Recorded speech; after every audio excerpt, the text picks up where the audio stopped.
Hey there, welcome back to my workshop. Today's not going to be a build project, it's going to be a more of an organizational workshop kind of thing. I've got some things that I need to do in the workshop to make it a little neater, and I'll introduce some new ideas as well as introduce some new tools that I recently acquired.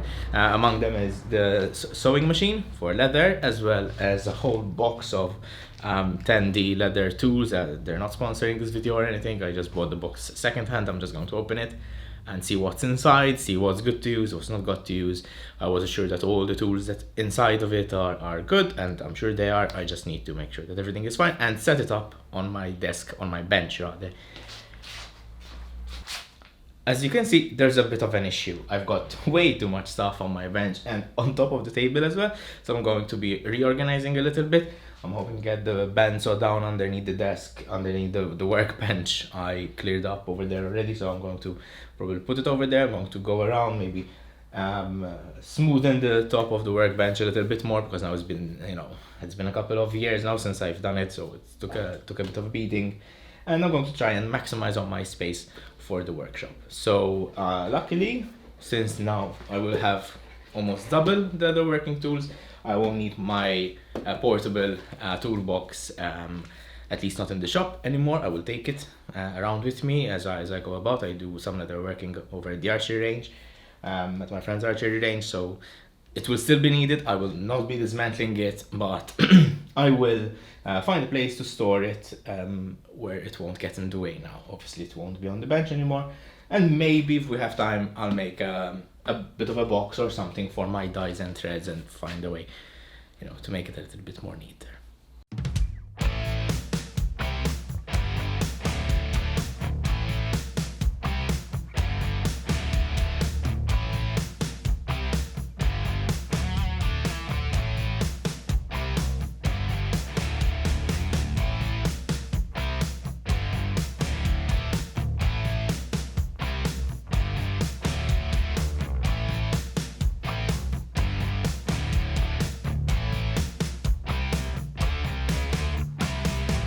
So let's have a look at the things that we need to organize to make this shop neater. First of all, I want to sand the surface down. It's become really rough. This is plywood, which is it's not the best quality plywood. It's not birch plywood or anything like that, but it was cost effective, it was good at the time, and it still is good for my purposes. I don't need to have like a super fancy workshop right here, right? I'm just doing some leatherworking, maybe a bit of woodworking projects every now and then. I was tempted to make a hardwood slab and make it as the surface, but then it would have been like too much cost and too much effort for really just minimal use. I would probably never use my workbench because I'd be afraid of dinging it or having to refinish it or something. Another thing, however, which I would like to fix up on this workbench is where the vise is. The vise right there is in a convenient location because it's not in the way. I don't use the vise as often, so there is fine. However, I am right-handed, so the problem is this. Whenever I'm coming to use it, usually there's a lot of stuff in the way over here, which doesn't let me operate it as well as I would like. If I'm going to file, it's a very restricted area, so probably what I'm going to do is I'm going to move it slightly, maybe a foot or so, depending on where the workshop is going to be. My plan is that I'm going to set up that leatherworking tool set somewhere over here. So then I don't have to move this, and this can remain where it is. This is pretty useful. I make use of this all the time. I always reach for the hammers, for the nippers, and anything else that I need. So this is fine. This works. Maybe a little bit of organization down the bottom over here. But I would like to, the leatherworking workshop to be here. Maybe I can move this a little bit further in. To be honest, I don't usually have a huge piece of leather to work with, and if I do, I can always use the table, which is what I do for most of my videos anyway. The workbench is usually for stuff that I'm working on, which I'm not recording, because it's just easier to maneuver around here.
This is not an unboxing video, and I don't plan on making any of those unless they're really requested. Especially since this is a second-hand toolbox, so it wouldn't be fair to judge the product on its current condition, especially since I got it for a very, very good price. So yeah.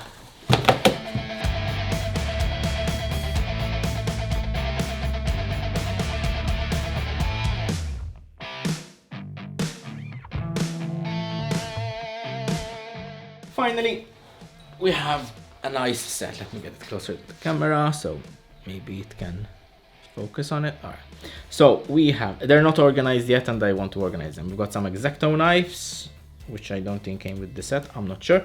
Got some punches, hole punches over here, small ones, different sizes.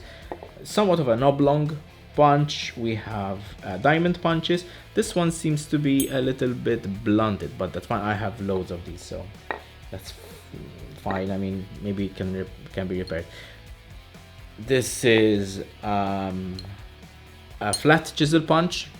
Basically, it's the same use for stitching as well as the diamond punches, but basically this creates flat slots rather than diamonds in the leather.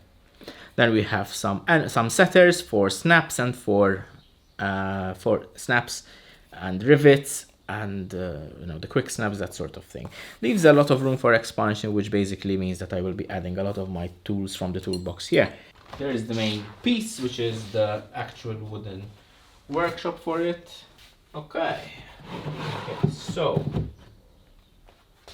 maybe the sandpaper can stay there. Then it would have a lot of extra space at the back. Maybe I can utilize that. Maybe I can put some storage back there. What do you think? Now, one thing that I wanted in front of it is a cutting mat. I have one here. This is the first cutting mat I have ever owned. It's in very, very bad shape. Some of my earlier videos, in fact, you'll see it in a quite pristine condition. I'll get a new cutting mat for here later on and put this here. So,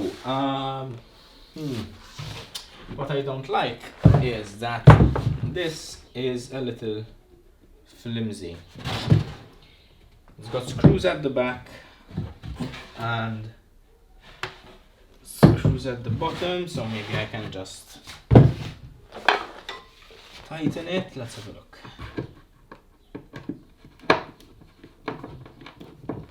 Okay. Okay.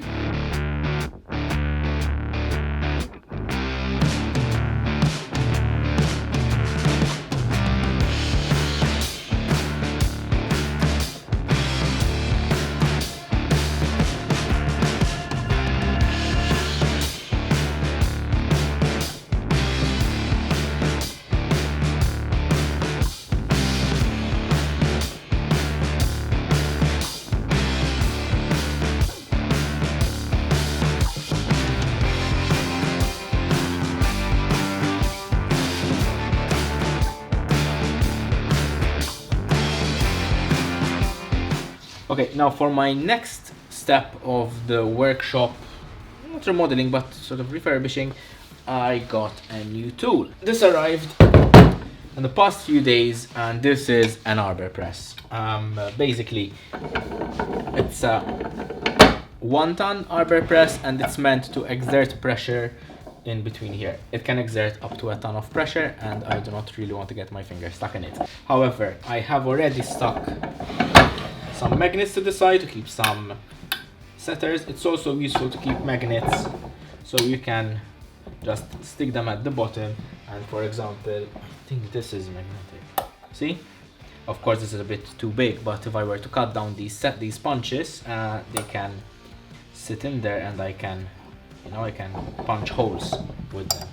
I want to make a new base plate for this Arbor press. I want to take out the Arbor, file down the last 4 teeth, so this has like a ratcheting effect, so I can keep turning this down and this will keep on adjusting to get it.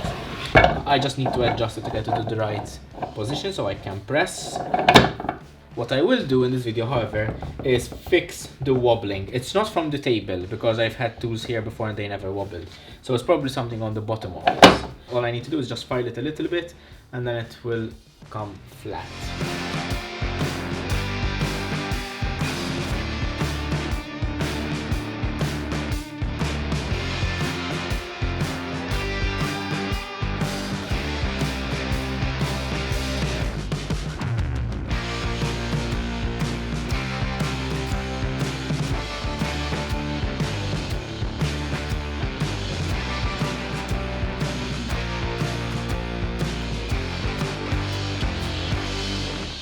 Basically it is almost flat. I think that will work in the...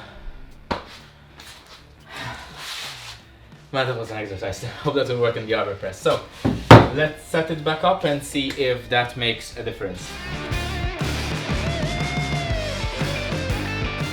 So what's happening basically is that when the Arbor, when I crank it all the way up and I turn the Arbor all the way up, what happens is that since the teeth are filed down, basically it means that the gear is not engaging the teeth that were supposed to be there, so it goes on to the next tooth. Should have used an angle grinder next time, but I don't have one. So basically what happens is if I keep turning it, it's going to skip a tooth every time, and it's going to change the position of the rod in relation to the Arbor. It seems like a minor upgrade, but trust me, it's a little thing that will take no more than 20-30 minutes to do. Now that that is done, the next thing to do is make a table or like a base plate, another base plate for the Arbor press, as well as an actual base for it. I'm going to use wood for that.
So I am done with the reorganization of my workshop.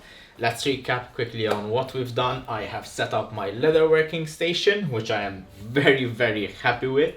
I've got all my tools that I need here. There are more to be added, more to be purchased, of course, but I also have my portable toolbox with all the essential tools that I need to carry around with me. Some of those may find themselves on the station as we go along. Of course, this is going to change as I start adapting to it and as I start using it. At the back we have some storage where I'm storing some quartz slabs, boards on which I can punch, so as not to ruin the tools. So those we've got some storage back there, as well as the stitching pony. Over here I have replaced the 6-way extension, electrical extension, with an 8-way. It's not going to be used for anything which is super heavy duty at all, no tools as much as possible. I'm only going to have like a radio, set of speakers, charging phones, LED over here, which by the way I have added as well, which is really, really useful. I was using the station earlier before I installed this, and I realized that I had way too little light over here, and light is essential to see what I'm doing and what I'm working on, which is brilliant. Speaking of projects that I've made, I made a couple of keychains as well as a couple of string keepers for my bow, just to make sure that this area works for me, and it does, and I'm very, very happy with it. Along with this, I have modified the Arbor press by filing the first 3 teeth so that it ratchets when it's on top. That allows me to reposition the crank to a much better position. I made another plate on which I can stamp. This has to be changed to steel. However, beech, even though it is a very hard and dense hardwood, it's already denting with all the pressure. I mean, this is a 1-ton Arbor press, and I can feel some dents in it already, so this will have to change. But that's an easy fix. It might also be my segue into metalworking. I've never welded before, even though I have a welder. I've had it for more than 2 years now, and I've never even unboxed it. So that will be a very interesting foray into some steel work. I also made a base for the Arbor press, so now it doesn't tip forward, and that works really well. I am beyond happy with it. There is a reason why I didn't show rewiring the sockets and the plugs and the LED tube over here on camera, and that is because I do not feel confident enough to show what I know about electricity on camera. I do not want to make a mistake or give wrong advice and then people to take my word for it and then do it themselves and then potentially get injured. So even though I am comfortable enough working with electricity and replacing some stuff and installing new stuff like I have done today, I am not confident enough to show it to you guys so that you can replicate it. Thank you very much for joining me for this video. I know it wasn't actually like a normal how-to tutorial, DIY, whatever you want to call them, the style that I usually aim at making, but this was fun nonetheless. I had a blast these past 2 days, and honestly it felt really satisfying to get back into the workshop by doing stuff which I will actually use very soon. As always, thank you very much for watching this video. If you would like to follow more of my project, don't forget to subscribe, as well as follow me on my social media pages, Instagram and Facebook, as well as corsoworkshop.com, where I will eventually have some write-ups on the projects that I make. On the side, I have been making some leatherworking designs, some things that you can carve on leather if you would like to, and they're all available on my Patreon page, so go ahead and check them out if you'd like. You can grab them all over there.